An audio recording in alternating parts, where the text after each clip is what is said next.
नमस्कार मित्रों, मैं doctor Ketan Pandya, Swastik Ayurvedic clinic and herbals Bijapur से आपका हार्दिक स्वागत करता हूं।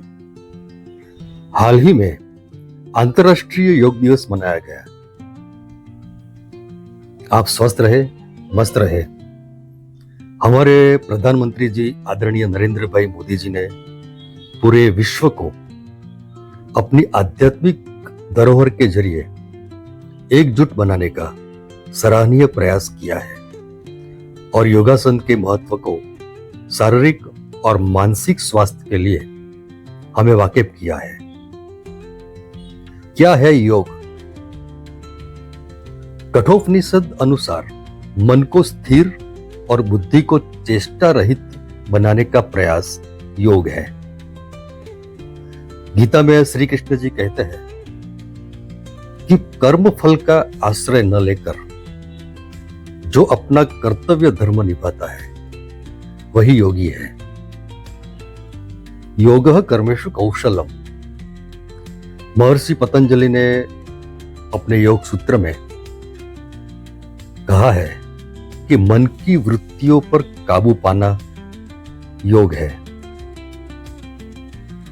ज्यादातर मैं देखता हूं कि लोग समोसे, पकोड़े, जंक फूड खाने के बाद या वजन घटाने की विधि को योग मानते हैं। पूरे विश्व में योगा सिखाने का मार्केट, जहां तक मैंने सुना है, 9,000 करोड़ रुपए का है। योगा टूरिज्म से 12,000 करोड़ की कमाई हो रही है। सिर्फ अमेरिकी नागरिक 1,500 करोड़ के योगा मैट, योगा पैंट आदि एसेसरीज खरीदने में लगा देते हैं। अगर कोई कहता है कि वह योग कर रहा है तो 99% संभावना यही होती है कि वो कसरत की बात कर रहा है, वो जिसे आजकल सब योगा कहने लगे हैं। असल में योगा हमारे मूल योग के ज्ञान को निगल चुका है। हठ योग का मूल ग्रंथ हठ योग प्रदीपिका में साफ लिखा है कि हठ योग सिर्फ एक सीढ़ी है, एक साधन है जिसके जरिए साधक असली योग यानी आध्यात्मिक एकत्व की ओर बढ़ता है। लेकिन आज यही सीढ़ी दुश्मन नजर आ रही है।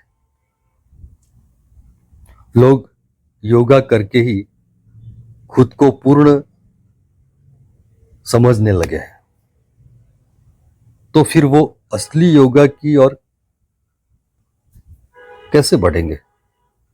इसका सबसे बड़ा कारण अपने ही ग्रंथों से अज्ञान। हमने अपने मूल स्रोतों को पढ़ा ही नहीं, समझा ही नहीं। बस पाश्चात्य परछाई में योगा मैट और डाइट चार्ट प्लान ले आए और यहीं से शुरू हो गया योगा का मार्केटिंग। अपने देश भारत में योग मुक्ति के लिए किया जाता था। आज वो सिर्फ स्लिम फिगर और सोशल मीडिया पोस्ट का जरिया बन गया है। आज चारों तरफ ऊपरी सतह वाला अध्यात्म है, जहां न गहराई है न आत्मा का स्पर्श। बस कपड़े, पोज और फैंसी वर्ल्ड। सच्ची भक्ति, सच्चा आध्यात्मिक ज्ञान इस शोरगुल में खो सा गया है। जब कोई कहता है कि मैं योगा करता हूं, हैप्पी योगा डे, तो सच में मन में कुछ चुभन सी महसूस होती है। माफ करना, कड़वा है मगर सत्य है। शारीरिक और मानसिक स्वास्थ्य के लिए योग को जानना, योग के प्रति जागृति फैलाना हम सभी का सामाजिक कर्तव्य है। धन्यवाद।